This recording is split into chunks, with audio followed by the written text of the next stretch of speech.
کہ جس سے وہ پاکستان سے الحاق کروانا چاہتے ہیں. یہ صورت ہے.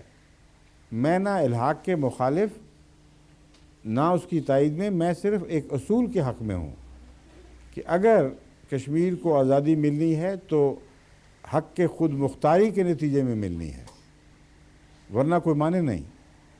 اور اگر خود مختاری دینی ہے تو ان سے پوچھیں تو صحیح وہ کیا چاہتے ہیں. اس لیے جب تک یہ ریفرینڈم نہ ہو کشمیر میں کہ وہ آزاد رہنا چاہتے ہیں بالکل ریاست پاکستان اور ریاست ہندوستان سے، یا کسی ایک سے الحاق چاہتے ہیں، اس وقت تک ان پر کچھ ٹھونسنا نہیں چاہیے. جس طرح ہندوستان کا حق نہیں تھا کہ اب تک اس پر کشمیر پر راج کرتا، اس طرح پاکستان کا بھی حق نہیں کہ کشمیر کو زبردستی اپنے ساتھ ملحق کر لے. سمجھیں کہ نہیں؟ اس لیے اگر امریکہ کشمیر کے باشندوں کے حق کے خود مختاری کے حق میں کوئی قدم اٹھاتا ہے تو اس معاملے میں امریکہ کو ظالم نہیں کہا جا سکتا. ہم تو کسی ایک ملک کے دشمن ہیں ہی نہیں. امریکہ کی وہاں تک تنقید کرتے ہیں اور بڑی جرات سے کرتے ہیں جہاں وہ غلط فیصلے کرتا ہے. یہ سمجھ لینا کہ ہم امریکہ کے مخالف ہو گئے، اس کی ہر بات غلط قرار دیں، یہ بالکل بیوقوفوں والی بات ہوگی. ہم اپنے خود موقف سے ہٹ جائیں گے. اسلام نے ہمیں انصاف پر قائم رہنے کی تلقین فرمائی ہے، اور یہاں تک فرمائی کہ دشمن کے خلاف بھی تم نے انصاف سے نہیں ہٹنا. وَلَا يَجْرِمَنَّكُمْ شَنَآنُ قَوْمٍ عَلَىٰ أَلَّا تَعْدِلُوا اعْدِلُوا هُوَ أَقْرَبُ لِلتَّقْوَىٰ، کہ تمہیں ہرگز کسی قوم کی دشمنی بھی اس بات پر آمادہ نہ کرے کہ ایک سر منہ بھی انصاف سے ہٹ جاؤ. کتنی واضح تعلیم ہے. اس لیے آپ جب بھی سیاسی تبصرے کیا کریں یا غور کیا کریں تو ہرگز کسی ملک کی دوستی یا دشمنی، اپنے آپ کا پاکستانی ہونا اور غیر پاکستانی ہونا، ان باتوں سے بالا ہو کر بات کیا کریں. ہرگز ان میں ملوث ہو کر نہ کیا کریں، ورنہ آپ کے فیصلے غلط ہو جائیں گے. یہ دیکھنا چاہیے تقوی اور انصاف کا تقاضا کیا ہے. اگر پاکستان ہٹتا ہے اس سے تو فرض ہے آپ کا کہ پاکستان پر تنقید کریں. یہ نہیں کہ ہندوستان کے مقابلے پر اگر پاکستان کہیں زیادتی بھی کرے تو آپ پاکستان کی تائید کریں. یہ کون سا انصاف ہے؟ احمدیت ایک عالمی نوعیت کی اسلامک انڈرسٹینڈنگ ہے، اور اسلام عالمی ہونے کے نتیجے میں نہ کسی قوم کی تائید کر سکتا ہے، حمایت کر سکتا ہے، نہ کسی رنگ کی حمایت کر سکتا ہے، نہ کسی جغرافیائی علاقے کی حمایت کر سکتا ہے. بین الاقوامی ہے. اس لیے جب آپ بین الاقوامی باتیں سوچا کریں تو اپنی پاکستانی حیثیت بھول جایا کریں، لیکن اسلامی حیثیت کو آپ کبھی نہیں بھول سکتے.